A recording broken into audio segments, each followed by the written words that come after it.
হাসির রাজা, জ্ঞানের রাজা, রসিক রাজা। এই দেখো, তুমি এখনো রেগে আছো আমার উপর। আমার রাগতে বয়ে গেছে আপনার ওপর। এসে আমাকে যেতেই হবে। সব বুঝেছি, সব বুঝেছি। আপনার আমাকে অসহ্য লাগছে, তাই আপনি বিদেশে যাচ্ছেন, তাই তো? তুমি আমায় ভুল বুঝছো। রাজ্য চালাতে অর্থের প্রয়োজন আছে। কেন এতদিন রাজ্য বুঝি চলছিল না? এতদিন যেভাবে চলছিল সেভাবেই চলবে। সময় পাল্টাচ্ছে।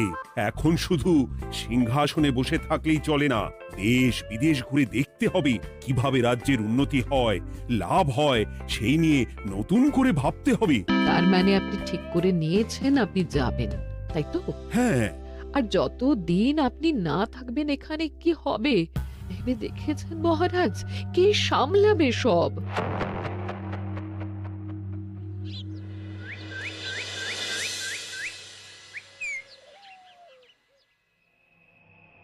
চিঠি?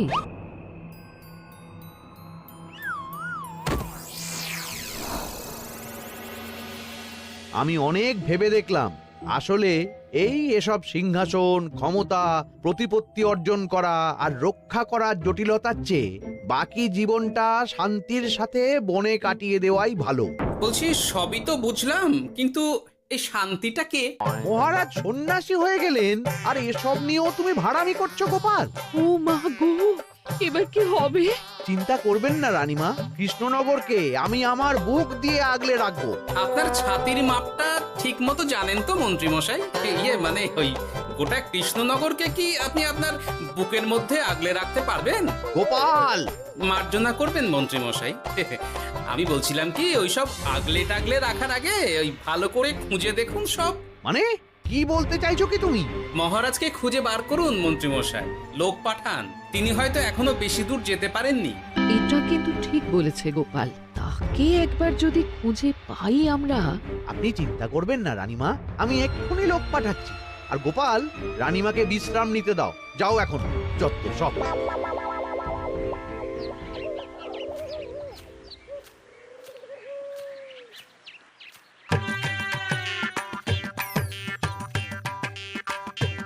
কই গো, গেলে কই? এক ঘটি জল দাও দেখি। ওই জলই খেতে হবে, শুধু জল। ঘরে এক দানাও চাল নেই। যদি বাজারে না গেলে আজ হরি মটো। রাজ্যে রাজা নেই আর তুমি ঘরে চাল নেই বলে চিল্লামিল্লি করছো। চত্ব সব। ও মা গো, মহারাজ রাজ্যে নেই তো গেলেন কই? হ্যাঁ, বনবাসে। সে কি গো, এবার কি হবে তাহলে? কপালে যা লেখা আছে তাই হবে, আর কি। এই তোমার চাকরিখানা থাকবে তো? হ্যাঁ? না থাকলে বাটি হাতে বেরোবো, চিন্তা কি?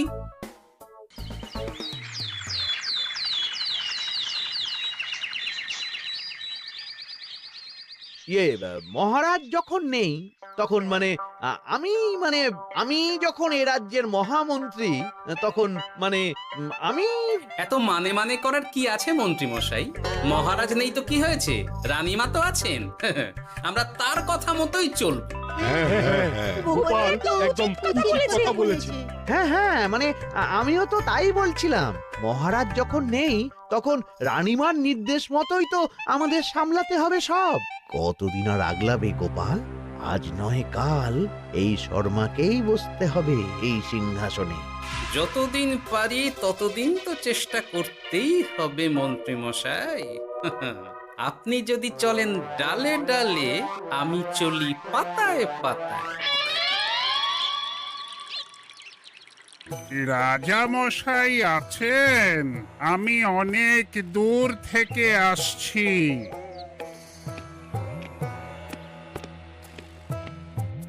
মন্ত্রীমশাই, একজন সাধু এসেছেন রাজামশাইয়ের সঙ্গে দেখা করতে। বলছেন অনেক দূর থেকে এসেছেন। জানো না মহারাজ এখন নেই? যাও, চলে যেতে বলো ওকে। মহারাজ নিরুদ্দেশ। এই মুহূর্তে সত্যিই যদি কোনো প্রাজ্ঞ সাধু বাবা রাজবাড়িতে তার পায়ের ধুলো দেয়, বলা তো যায় না যদি মহারাজের হদিস তিনি দিতে পারেন। ঠিক ঠিক, একদম ঠিক বলছেন পণ্ডিত মশাই। বেশ বেশ, ডেকে আনো তাকে, দেখি সে কি বলে। মহারাজ, আমার প্রণাম নেবেন। উনি মহারাজ নয়, উনি মন্ত্রী। আসুন সাধু বাবা, আসুন। আসন গ্রহণ করুন।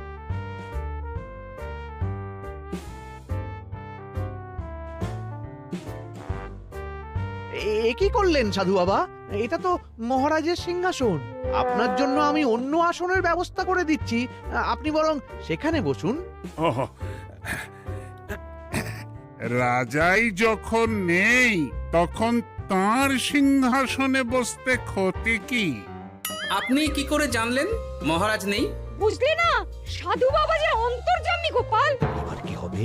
উনি যদি বলে দেন মহারাজ কোথায় আছেন, তাহলে তো আমার আর পণ্ডিত মশাই, আগেই ওরকম হামলে পড়বেন না।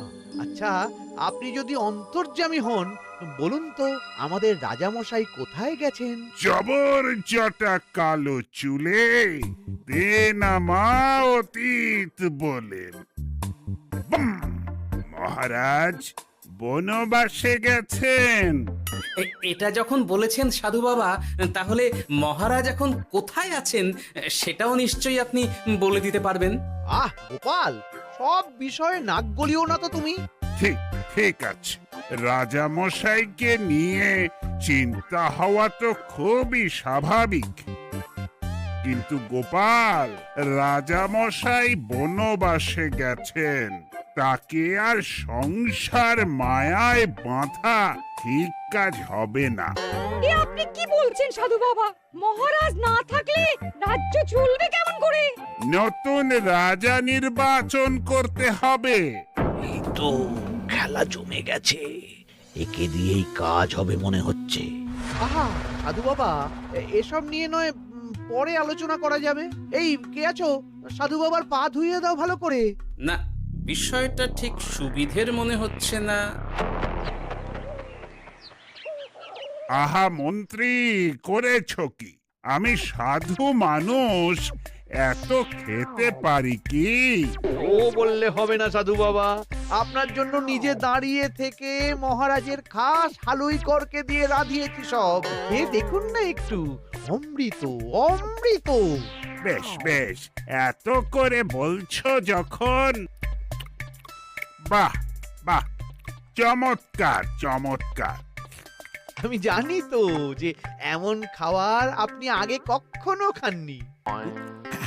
তা বটে বটে, ভেবেছিলাম কটা দিন বিশ্রাম নিয়ে চলে যাব।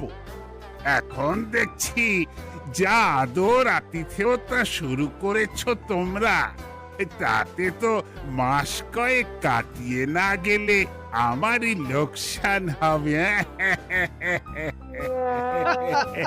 থাকুন না, থাকুন, যতদিন ইচ্ছা থাকুন। আমার ইচ্ছা অনুযায়ী সব চললে তো ওই গোপালের জায়গায় আপনাকেই সবার মহারথী করে রেখে দিতাম চিরকাল। এসব কি বলছো মন্ত্রী? কেন, পরিকল্পনাটা মন্দ নাকি? আমি হব এই রাজ্যের নতুন রাজা, আর আপনি হবেন আমার রাজসভার প্রধান মহারথী। বটে, কাজটা খুব একটা কঠিন না। মহারাজ বনবাসে, আর আপনি নিজেই তো বললেন তাকে ফিরিয়ে আনাও ঠিক হবে না। তাহলে? তা বলেছি, কিন্তু বাকি অন্যান্য সভাসদেরা আছে, তারা তো। আরে ছাড়ুন তো ওদের কথা। আকাশে হাত ছড়িয়ে আর একবার মন্ত্র করে নেবেন, বলবেন এই রাজ্যের রাজা হওয়ার ক্ষমতা একমাত্র আমার মধ্যেই আছে। ব্যাস, সবাই মানতে বাধ্য। তারপর আমার একটা হিল্লে হয়ে গেলে আপনারটার ব্যবস্থাও আমি করে দেব, বুঝলেন? বুঝলাম, একেবারে জলের মতো পরিষ্কার। ব্যাস, কালই তাহলে কাজ শুরু করে দিন। বেশি দেরি করে তো লাভ নেই। বলা তো যায় না, মহারাজের যদি রানীমার জন্য মন কেমন করে, রাজ্যে ফিরে আসে, ওসব হওয়ার আগেই সেরে ফেলতে হবে সব কাজ। রাজা হওয়ার খুব তাড়া দেখছি তোমার মন্ত্রী। ওপরে ওঠার ইচ্ছা কার না থাকে বলুন তো সাধু বাবা? আর মাত্র কটা দিনের অপেক্ষা, ব্যাস, তারপরেই এই সিংহাসনের মালিক হব আমি। কৃষ্ণনগরের নতুন রাজা হব আমি। সমস্ত ধন দৌলত থাকবে আমার এই হাতের মুঠোয়। কি অত ভাবছেন মন্ত্রী মশাই একা একা? মানে কি ভাবছি তার কৈফিয়ত তো তোমায় দিতে হবে। হ্যাঁ হিমা, ছি ছি ছি, আপনি কেন কৈফিয়ত দেবেন? আপনার মুখ দেখলেই তো বোঝা যাচ্ছে যে আপনি কি ভাবছেন। তাই বুঝি? তা বলো দেখি কি ভাবছি আমি। আপনি ভাবছেন ওই কৃষ্ণনগরের সিংহাসনের কথা। শুনে ফেললো নাকি সব? আপনি ভাবছেন আমাদের মহারাজের কথা, তাকে কিভাবে ফিরিয়ে আনা যায় সেই কথা, তাই না? মহারাজকে যে আর ফিরিয়ে আনা যাবে না,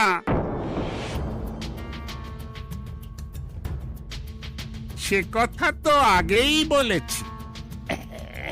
তাই যদি হয় সাধু বাবা, আপনি এর একটা কিছু বিহিত করুন, না হলে রাজা ছাড়া রাজ্য।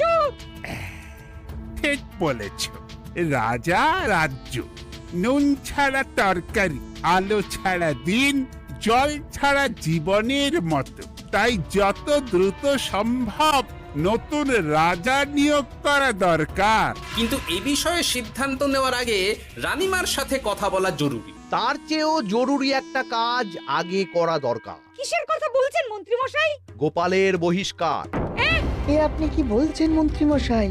একে রাজা মশাই, তার মধ্যে গোপালের মতো বিচক্ষণ মানুষকে রাজসভা থেকে বহিষ্কার করলে তো রাজ্যেরই ক্ষতি। এটাই হচ্ছে সমস্যা। এই কক্ষে যার যেটা কাজ নয় সে সেটা নিয়ে বেশি চিন্তিত। তুমি বিজ্ঞানী, তুমি বিজ্ঞানে মন দাও, রাজকাজ আমার দায়িত্ব। তাহলে এরকম সিদ্ধান্ত নেওয়ার আগে সবার সাথে আলোচনা করা দরকার। কোনো দরকার নেই, আমি যা বলেছি তাই হবে। রাজ্যের ব্যয়ভার বাড়ছে, এই মুহূর্তে কোনো ভাঁড়কে অযথা বেতন দিয়ে পোষার কোনো মানে হয় না। তাই গোপালেরও কাল থেকে রাজসভায় আসার কোনো দরকার নেই। সবই আমি বুঝতে পারছি মন্ত্রী মশাই। বেশ, আপনি যখন বলছেন, এই আমার শেষ দিন রাজসভায়, চলি সবাই, ভালো থাকবেন।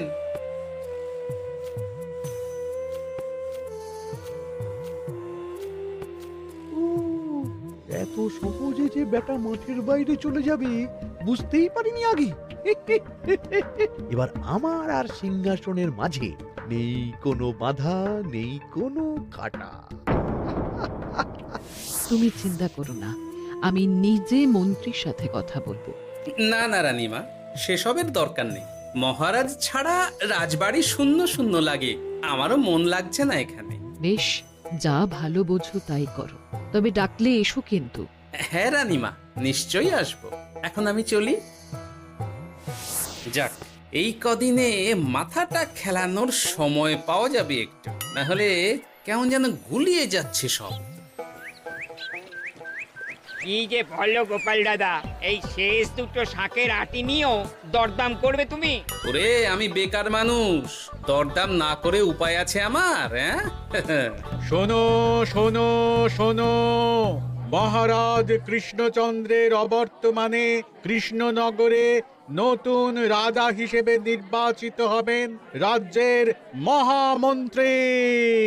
সেই শুভানুষ্ঠানে রাজবাড়িতে আমন্ত্রণ রইল। এসব কি হচ্ছে বলো তো গোপাল দাদা, ভেতরের খবর আছে নাকি কিছু? না গো ভাই, তুমিও যা জানো আমিও ততটুকুই জানি। ও গোপাল দাদা, ব্যাপার কি? এ সময় এখানে কি চাই? রানীমার জরুরি তলব, এখনই ওই রাজবাড়ি যেতে হবে তোমাকে। কিন্তু আমার যে বাজার হয়নি এখনো। আরে ওসব বাজার টাজার পরে হবে, তুমি এখন আমার সাথে চলো তো। মন্ত্রীকে আমি বিশ্বাস করেছিলাম, ও যে এইভাবে বিশ্বাসের সুযোগ নেবে আমি একদম বুঝতে পারিনি। আমাদের এক্ষুনি অন্যান্য সভাসদদের সাথে কথা বলা দরকার রানীমা। কারোর সাথে কথা বলার দরকার নেই রানীমা, আমি নিজেই চলে এসেছি আপনার সাথে কথা বলতে। এখানে কি জন্য এসেছো গোপাল? রানীমার কান ভাঙাতে? বাহ, আপনি সবার মাথা মুড়িয়ে সিংহাসন কবজা করতে পারেন, আর আমি রানীমাকে সেই সত্যি কথা জানাতে পারি না?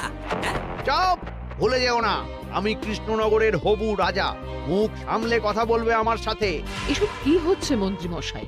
রাজা মশাই নেই, সেই সুবাদে এ কি শুরু করেছেন আপনি? আমায় আপনি ভুল বুঝবেন না রানীমা, আমার হয়ে যা বলার সাধু বাবাই আপনাকে বুঝিয়ে বলবে সব। উনি আর কি বোঝাবেন? কতদিন এসেছেন উনি, কি জানেন এই রাজ্যের বিষয়ে? সাধনা মা, সবই সাধনা। সাধনার জোর থাকলে সবকিছুই জানা যায়। ভূত ভবিষ্যৎ অতীত সব।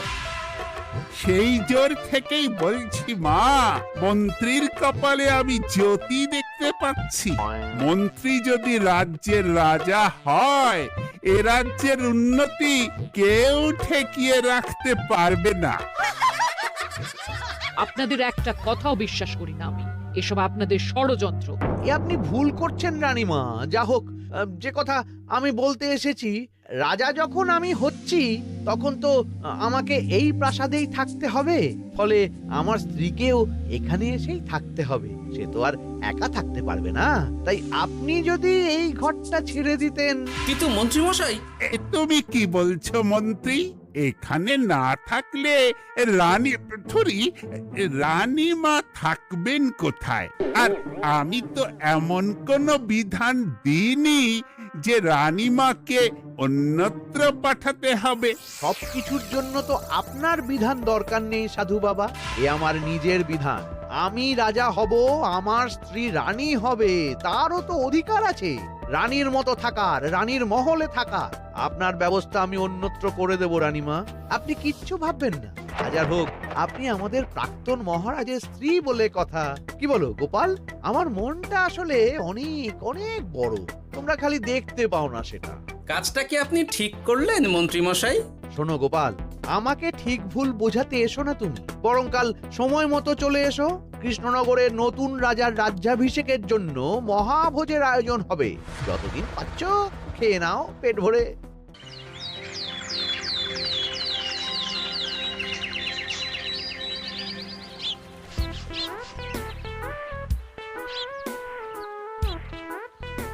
আরে এগুলো আবার কি পরে আছে এখানে? কি এ তো মহারাজের পোশাক, এখানে এসব কি করে এলো? তাহলে কি মহারাজ? না না না, হিসেবটা কেমন যেন ওলট পালট হয়ে যাচ্ছে। সময় তো হয়ে গেল, নতুন মহারাজকে ডাকুন এবার। এসে গেছি, এসে গেছি। আসুন মন্ত্রী মশাই, আসুন। মুকুট নিয়ে দাঁড়িয়ে আছি আপনার মাথায় পরাবো বলে। সাধু বাবা, এবার মহারাজ বলা অভ্যাস করুন। মহারাজ। মহারাজের হদিশ পাওয়া গেছে মন্ত্রী মশাই, মহারাজের হদিশ পাওয়া গেছে। এই কি সপনেছে কথা? মহারাজের হদিশ পাওয়া গেছে মানে কোথায় মহারাজ? না না, মহারাজ না, মহারাজের পোশাক পরে আছে পুকুরের ধারে। আমার মনে হয় তিনি ওই পুকুরে ডুব দিয়ে নিরুদ্দেশ হয়ে গেছেন। ও তাই বলো? তা বেশ তো, প্রাক্তন রাজার জন্য না হয় কিছুক্ষণ নীরবতা পালন করে নেব আমরা, ব্যাস। এ আপনি কি বলছেন মন্ত্রী মশাই? মহারাজ সত্যি ওই পুকুরে ডুব দিয়েছেন কিনা সেটা তো তুলিয়ে দেখা দরকার একবার। সেসব হবে আমি রাজা হওয়ার পর। নিন সাধু বাবা, মুকুট পরান। কিন্তু মন্ত্রী মশাই, আরো একটা দুঃসংবাদ আছে যে। ও আবার কিসের দুঃসংবাদ? মহারাজ যে পুকুরে ডুব দিয়েছেন সেই কথা বলতেই রানীমা অজ্ঞান হয়ে গেছে। তুমি যে কি করো না গোপাল, শুভ সময়ে অশুভ একটা সংবাদ দিয়ে দিলে তো সব বরবাদ করে। এই কে আছো? গ্রেফতার করো গোপালকে। তার আগে তোমায় গ্রেপ্তার করা হবে। এত বড় সাহস তোমার? হবু রাজাকে গ্রেপ্তার করার কথা বলো তুমি? আজ তোমার একদিন কি আমার একদিন। কিসের হব রাজা? আমি কৃষ্ণনগরের আসল রাজা। হ্যাঁ, আমি। কি মহারাজ, আপনি? হ্যাঁ, আমি। অনেক দিন ধরে তো তোমার বাড়বাড়ন্ত দেখলাম, আজকে খেলা শেষ। কিন্তু গোপাল, রানী কোথায়? কেমন আছে সে? এক্ষুনি তার কাছে আমাকে নিয়ে চলো। রানীমা ভালোই আছে মহারাজ, কিচ্ছু হয়নি তার। কিন্তু তুমি যে বললে রানী অজ্ঞান হয়ে গেছে। এটুকু মিছে কথা না বললে যে আপনার লুকোচুরি খেলাটা এত সহজে শেষ হতো না মহারাজ। লুকোচুরি বটে, কিন্তু তুমি বুঝলে কি করে এত সব? প্রথম সন্দেহটা হলো যখন রানীমাকে অন্যত্র রাখার কথা বলতেই আপনি বিচলিত হয়ে উঠলেন, তখন। তারপর পুকুর পাড়ে আপনার পোশাক, ব্যাস এটুকুই, আর কিছু নয়। আর প্রথম দিন রাজসভায় এসেই সোজা সিংহাসনে চড়ে বসা, ব্যাস। একে একে 2 আর 2 2 4 করে ফেললাম। তারপর মনে হলো রানীমার প্রতি টান ফিরিয়ে আনতে পারে আপনাকে আপনার আসল রূপে। তাই এই মিছে কথা। অধমের অপরাধ মার্জনা করবেন মহারাজ। গোপাল, তোমার তুলনা নেই। কিন্তু মহারাজ, আপনি কেন এই ছদ্মবেশ নিয়েছিলেন তার আসল উদ্দেশ্যটা কিন্তু এখনো আমার কাছে পরিষ্কার হয়নি পুরোটা। আসলে আমি পরীক্ষা করছিলাম, বুঝলে, কিসের পরীক্ষা মহারাজ? যে আমার অনুপস্থিতিতে কে এই রাজ্য চালাবে তার পরীক্ষা। এবং আমি ঠিক করেছি যে কদিন ব্যবসার কাজে আমি বাইরে থাকব, ততদিন রানীর পরামর্শ মতো সমস্ত কিছু সামলাবে গোপাল।